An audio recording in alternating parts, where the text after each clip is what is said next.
అమ్మనబాబులు గ్రామ ప్రజలకు నా యొక్క నమస్కారాలు. నన్ను మా భారీ మెజార్టీతో గెలిపించినందుకు నేను సంతోషిస్తున్నాను. మీ సేవలలో నేను ఉంటాను. మీకు అన్ని పనులు చేసి పెడతాను. ఊరు అభివృద్ధి, స్ట్రీట్ లైట్లు, సీసీ రోడ్లు, డ్రైనేజీలు, అన్ని కార్యక్రమాలు అందరికీ యథావిధిగా నేను కొనసాగిస్తాను. మిగిలిన పనులు మిగిలి ఉన్నాయి, అవి కూడా చేస్తా. అందరికీ నా యొక్క నమస్కారాలు, ధన్యవాదాలు. మా మీద అభిమానం ఉండి భారీ మెజారిటీతో గెలిపించినందుకు మా బీఆర్ఎస్ శ్రేణులకు, మా పార్టీ కార్యకర్తలకు, మా మాజీ సర్పంచులకు, ఉప సర్పంచులకు, ఎంపీటీసీలకు నా యొక్క ధన్యవాదాలు. గతంలో మా బీఆర్ఎస్ సర్పంచ్ సిరిపురం నర్మదా గారు గెలిచారు. 70% పనులు పూర్తి చేశారు. జస్ట్ 30% పనులు ఉన్నాయి.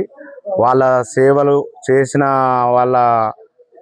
చేసిన పనులకు మేము కొంచెం తోడు నీడగా వాళ్ళ సలహాలు, సూచనలు, అలాగే మా అభిద్ నగరు గూడాలు, ఆమ్లెట్స్ ఉండే, అవి విడిపోయినందుకు కొంచెం మాకు బాధాకరంగా ఉంది.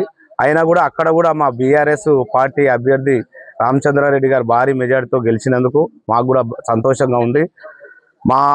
మా ఊరు నుంచి అభిద్ నగర్ కానీ, నిమ్మానగర్ కానీ లింక్ రోడ్ కావడానికి మేము వాళ్ళ సలహాలు, సూచనలు తీసుకొని కృషి చేస్తాము. ఇంతవరకు మాకు ఈ అవకాశం ఇచ్చినందుకు భారీ ఎత్తున వేరే పార్టీ నుంచి, కాంగ్రెస్ పార్టీ నుంచి 3 సార్లు అవకాశం వచ్చినా కూడా ఆయన ఓడిపోయిండు.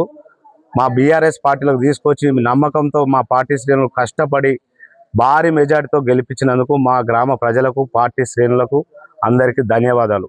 ముందు కూడా వాళ్ళ పార్టీ సూచనలతో, సలహాలతో ఊరు గ్రామ అభివృద్ధి చేసుకుంటామని వాళ్ళు ఏం అడిగితే అది స్థానికంగా ఉన్న మా మాజీ శాసనసభ్యులు గొంగిడి మహేందర్ రెడ్డి గారి సూచనల మేరకు పనిచేస్తామని, ముందు కూడా వచ్చేది టీఆర్ఎస్ పార్టీ అని నమ్ముతున్నాం. ఇలాగా ఉంటే రాష్ట్రం మొత్తం కూడా టీఆర్ఎస్ పార్టీ వస్తుంది, బీఆర్ఎస్ పార్టీ వస్తుందని మేము కోరుకుంటున్నాం. ఊర్లో ఏ అవసరం ఉన్నా మాజీ సర్పంచ్లు కానీ, ఎంపీటీసీలు కానీ వాళ్ళ సలహాలు, సూచనలు తీసుకొని ముందుకు పోతామని కోరుకుంటూ సెలవు తీసుకుంటాం.